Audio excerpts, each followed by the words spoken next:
Greetings and welcome to this edition of Positronic. I'm Barry P. Cook. I'm here to talk to you about the latest episode of Gotham Knights. It was called Poison Pill. And as the episode opens, we see that the reason that Turner fell suddenly ill at the end of last week's episode is that he's been radiation poisoned and is in fact radioactive. Just after we learn this, we see that Lincoln's kid goes into the safe in his dad's office looking for pain meds and finds his father's owl mask, as well as the lapel pin with the video footage on it from when Turner and Duella infiltrated the Court of Owls gathering. It turns out that Lincoln purposely irradiated Turner so that he could track him by tracking the source of the radiation. That's pretty brutal, but okay. Harvey continues watching the tape made by his other self, and it turns out that when Harvey was a kid, the two selves used to talk to each other in their dreams. And his other self wants him to take 17 anxiety pills so that they can meet in the middle, as he calls it, when Harvey's unconscious. The rest of the gang takes anti-radiation pills to avoid being radioactive themselves or being irradiated by Turner. And they discuss taking Turner to Carrie's mother so that he can get treated for radiation poisoning. But he decides on becoming conscious, which I wasn't sure would be possible when you're that irradiated, but anyway, that he doesn't want to do that and says that he's fine, though he clearly isn't because he's white as a ghost. He talks with Carrie, and she seems to confirm that Batman was in fact responsible for Turner's parents' death. She then shows him the pages from the diary that she took, which indicate that Bruce felt responsible, and Turner doesn't take it too well, that she kept that stuff from him. Stephanie gets a text from Lincoln's kid and goes to see him. It turns out that Turner needs a massive blood transfusion to reduce the amount of electrum in his blood so that what's left will heal him instead of kill him. And Carrie decides that that means that she has to raid the blood bank. Lincoln's kid tells Stephanie about the mask he found in the safe, and she spills the beans about the Court of Owls. But it turns out that he already knew that his dad had killed Cressida. So he already knew something was up. Duella shows up to Turner's side with his favorite food because she figures it might be his last meal. She then says that she thinks it's her fault that he's sick, and he tells her that it isn't. Meanwhile, Harvey and Harvey have a conversation in their collective subconscious. Apparently, ill treatment at the hands of his father when he was a kid caused Harvey's psyche to split. During the conversation, his alter ego flips the coin and tells Harvey that he killed their father, which Harvey didn't know. He also says he wants Harvey to give him complete control.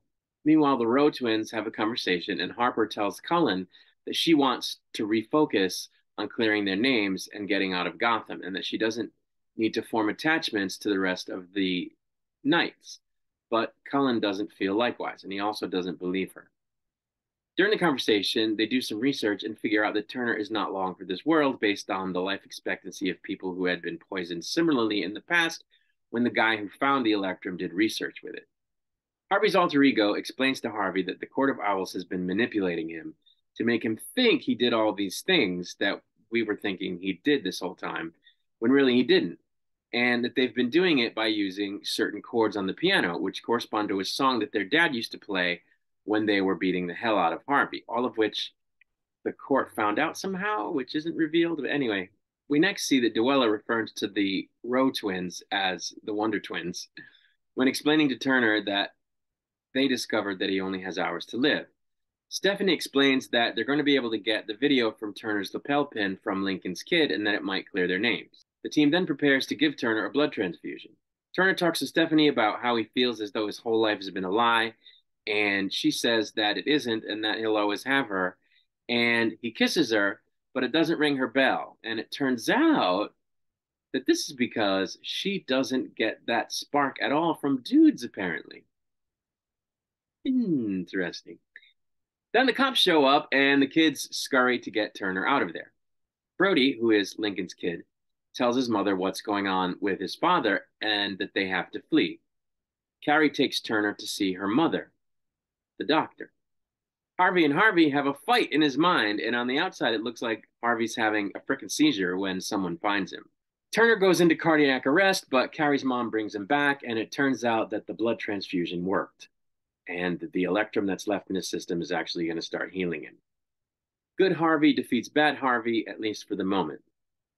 Brody's mother ends up killing Brody when she finds out that Stephanie knows about his father. And she says that his father isn't the one people should be afraid of because she is. And I was like, what the hell is going on? She straight up killed her own kid. I mean, that's pretty messed up. Carrie has to tell her mom that she was Batman's sidekick and everything else about the Knights because it's the only thing that keeps her mother from calling the cops on Turner, which of course would get her caught up in the situation as well, Carrie. Brody's mom sends a text to Stephanie as Brody saying that the footage got erased. Duella goes to see Turner and he tries to brush her off, but she's not having it and she kind of tells him off.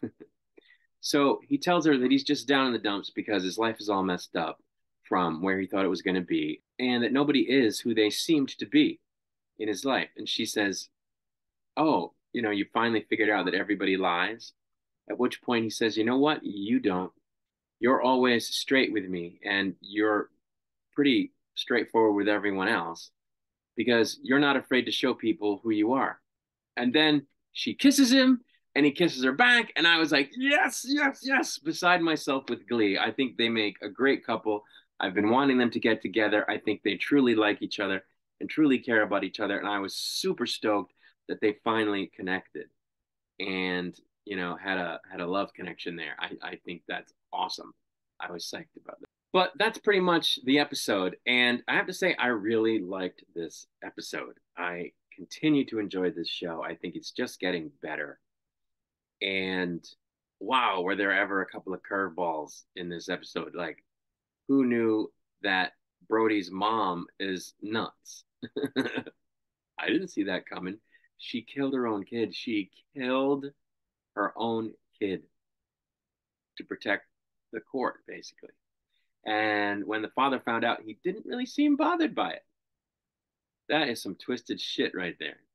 We found out that Stephanie is, in fact, probably gay, which I think is good because she's going to get together with Harper, which I think is cool because I think Harper actually cares about her. And we know that she's burying herself in her work, which she says is to clear her name because she feels like she can't have Stephanie and she's trying to cut herself off from being hurt. So we know that she has feelings for her, and I think that's going to go somewhere, or it could anyway. Maybe not in the next 3 episodes because there's only 3 left, but if they get a second season, that could go somewhere. And I thought it was cool that Cullen called her on her bullshit, which is what your twin sibling should do. I thought the part of Harvey talking to himself was insane because if I'm not mistaken, it deviates from the traditional Two-Face story in terms of the origin.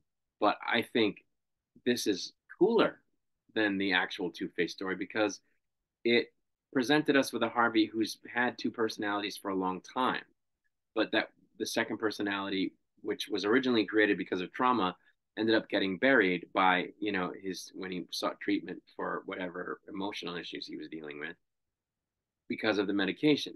Except an overdose can make it possible for them to meet in the middle, as it were. I thought that was very interesting, and I thought that the scene where they're arguing with each other was fantastic because the 2 different halves of his psyche actually seemed like different people in not only the writing but the way the actor was able to portray the 2 different halves of his psyche. They seem like different personalities. They seem like 2 completely different people. So I think it worked well. It was impressively done. And I think if the show gets a second season, further going down that road could be very, very cool. So I'm really hoping it gets a second season. I think there are story points and relationship aspects that can't be wrapped up or brought to any kind of great conclusion in 3 more episodes. I think it needs a second season. And I think it's worthy of a second season. In the beginning, I was like, it's okay. I like it. But now I'm loving the show. I have to say, I think the show is really good. I think it's really gone along well this season. I think it's great. And I want to say that I'm aware that not everybody thinks the acting is great on the show. I've talked about this before. I think the one person who I thought wasn't doing a great job of acting has come a long way, and that would be the person playing Colin. But I always thought everybody else was great, especially Duella. And I think the kid playing Turner does a good job. And I think the scene where they finally make their romantic connection was well acted by both actors. I really felt that Turner was feeling the way we're supposed to feel that he's feeling. He came across authentic to me, came across real to me, not like someone who was doing a bad job of acting. It seemed real to me. And I believe that he cares for Duella.